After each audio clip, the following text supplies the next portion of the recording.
Olá, mancebos! Tudo bem? Espero que sim.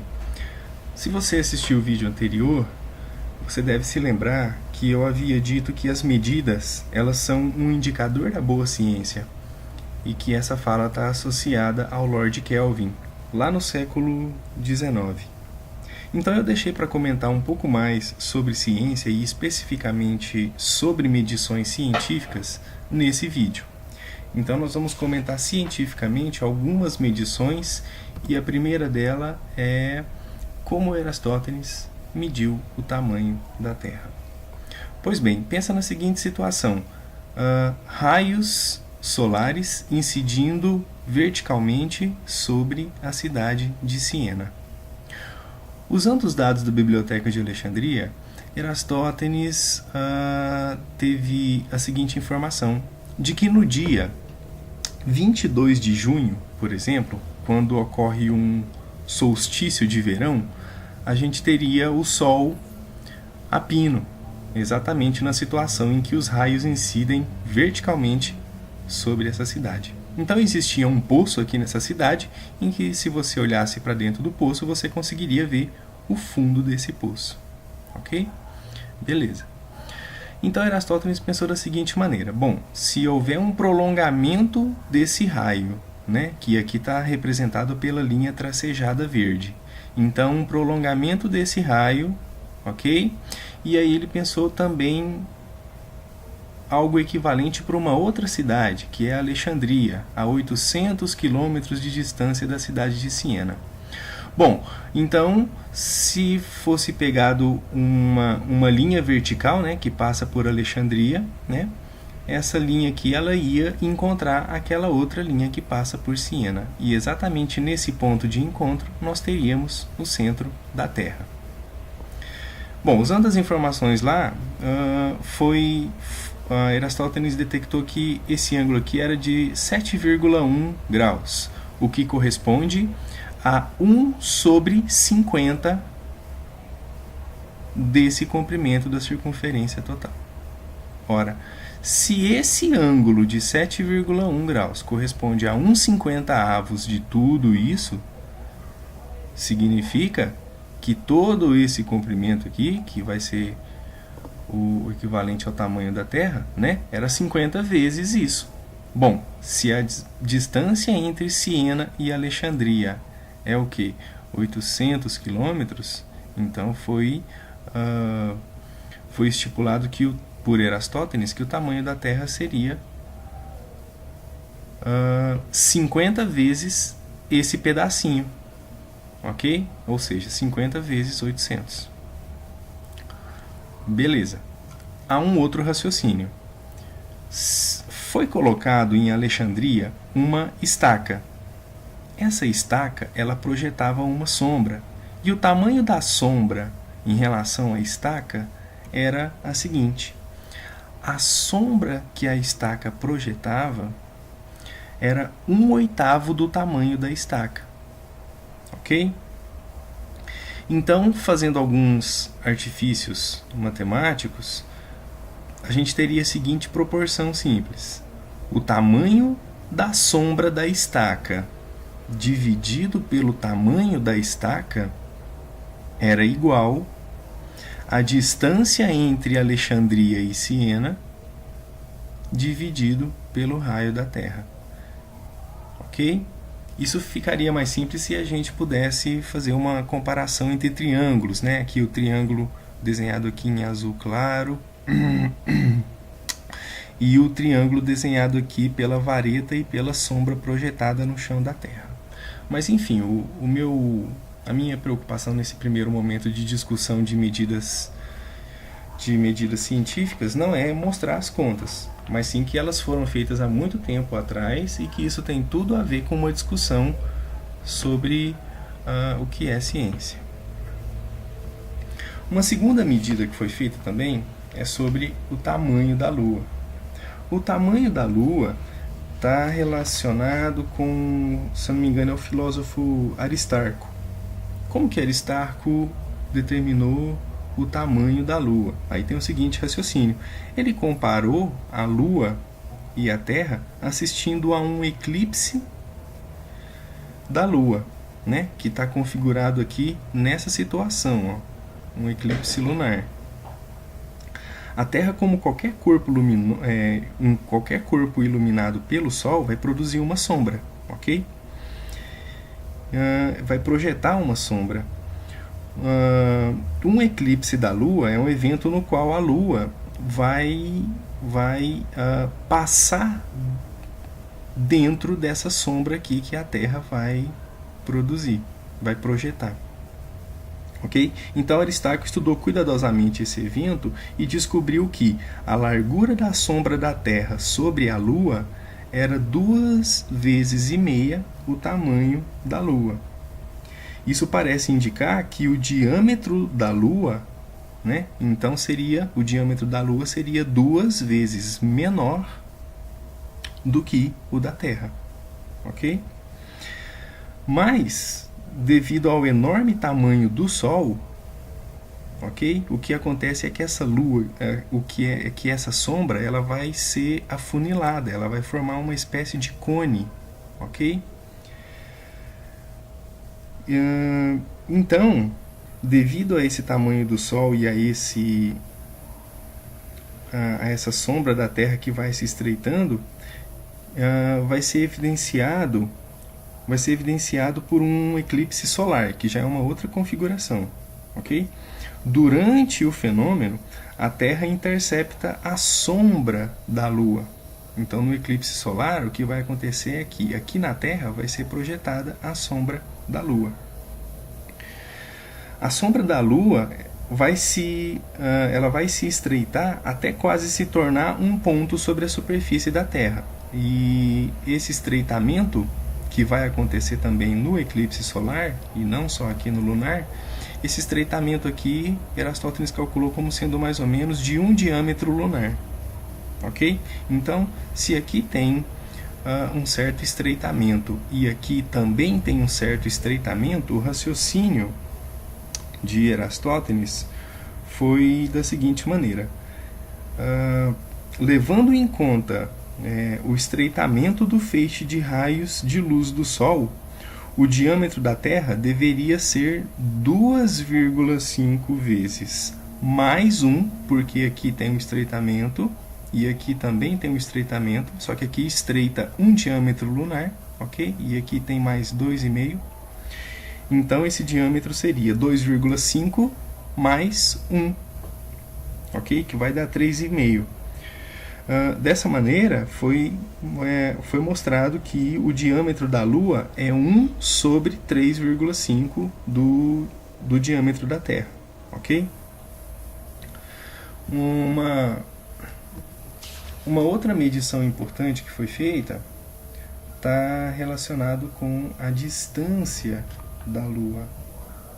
Bom, a distância da Lua pode ser determinada da seguinte maneira: por um experimento muito simples, né? Se você fixar uma pequena moeda de vidro em uma janela e olhar ela com um dos seus olhos, de maneira que a moeda bloqueie exatamente a Lua toda, então você vai poder observar uma proporção, né? Isso vai acontecer quando o nosso olho está a uma distância aproximadamente igual a 110 vezes o diâmetro da moeda. Nessa situação, a razão do diâmetro da moeda dividido pela distância da moeda é cerca de 1 dividido por 110. E por meio de um raciocínio geométrico, usando semelhança de triângulo, pode mostrar que esta é também a razão do diâmetro da Lua dividido pela distância da Lua. Logo, a distância da Lua vale 110 vezes o diâmetro lunar. E os gregos já sabiam disso há muitos anos atrás. Bom, dispondo da informação, né, a medida, os gregos sabendo dessa informação, as medidas calculadas por Aristarco para o diâmetro lunar Era tudo o que se precisava para calcular a distância da Terra e da Lua. Assim, os antigos descobriram tanto o tamanho da Lua como também o tamanho descobriram tanto o tamanho da Lua quanto também a distância da Lua e da Terra. Bom, o desenho aqui, só para registrar, ele está sem escala, ok? Bom, dispondo dessa informação, o Aristarco conseguiu determinar a distância da Terra até o Sol, ok?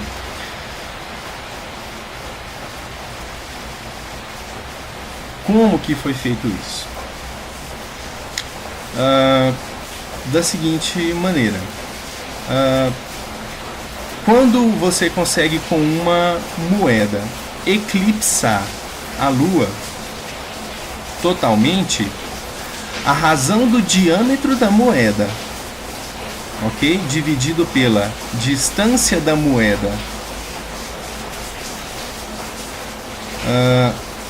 entre você e a moeda é igual à razão do diâmetro da Lua dividido pela distância da Lua até você, ok?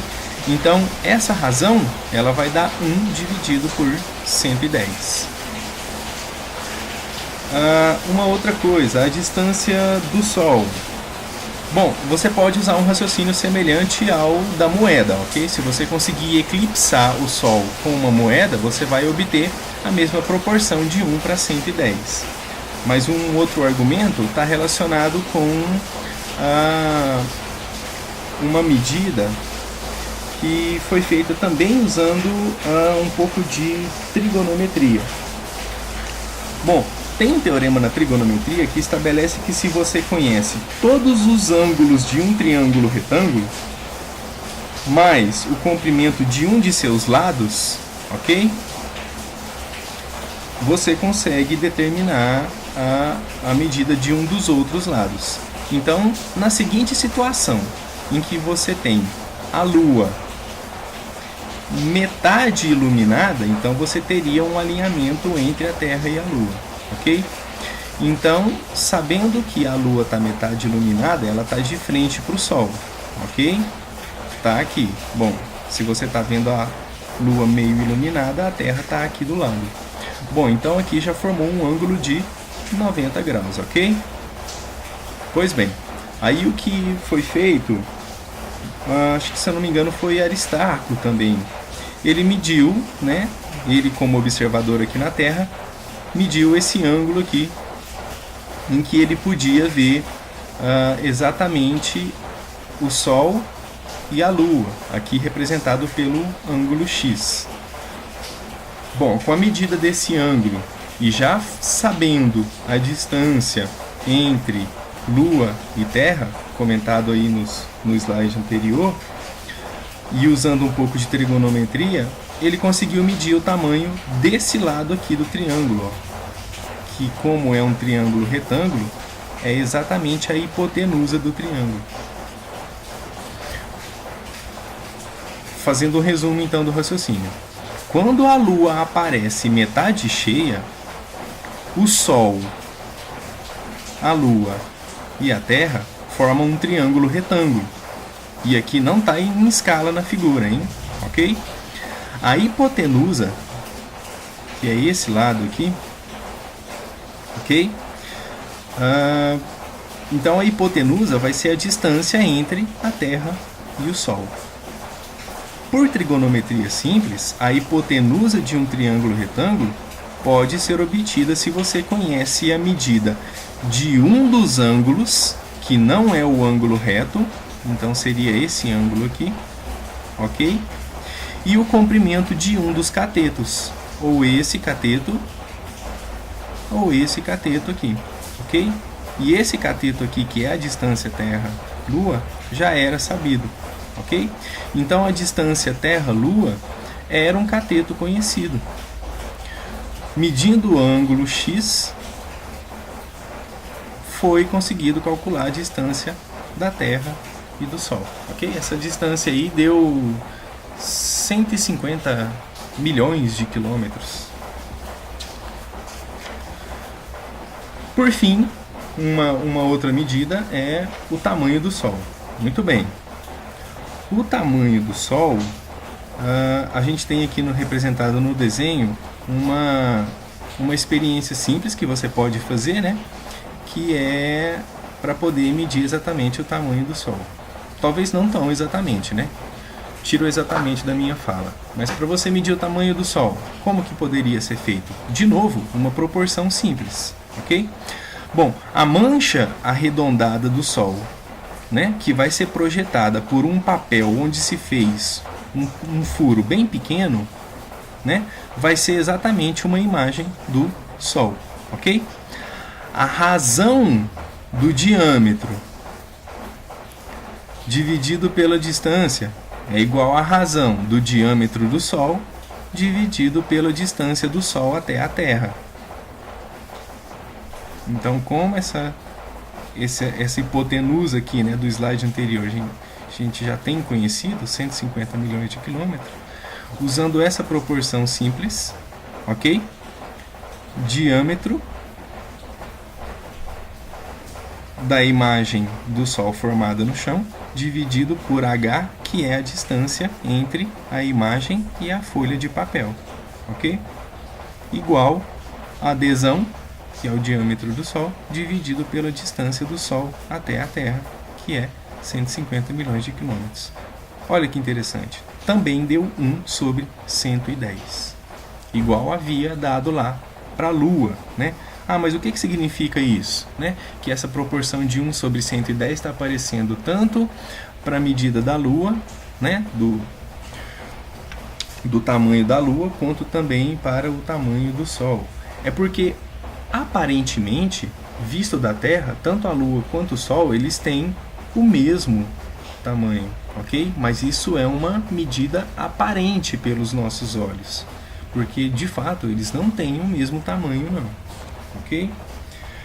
Pois bem, por que eu estou comentando tudo isso? Lembra que a gente havia comentado também na aula anterior sobre hipóteses? Muito bem, esses experimentos e essas medidas feitas por esses filósofos naturais há muitos anos atrás, centenas de anos atrás, foram experimentos que foram capazes de resolver um enigma, tamanho ou distância de alguma coisa. E mais, esses experimentos, eles não serviram para comprovar isso, porque não se sabia o valor dessas medidas. Então, esses experimentos serviram para uma outra coisa que eu também havia comentado naquela ocasião, que é, e também outros experimentos, né, comprovar a falsidade de alguma ideia, ok? E isso se deduz numa validade ainda maior do experimento, ok? E essa ideia está lá dentro do método científico que nós discutimos no vídeo anterior, ok? Bom, espero que eu tenha colaborado com o seu aprendizado um pouco mais e que você tenha entendido o quão é importante as medidas científicas dentro do estudo da física, ok? Um grande abraço, obrigado pela sua atenção, pela sua paciência. Deixe os seus comentários aí no vídeo, a gente pode interagir, ok? E bons estudos. Abraço, tchau, tchau.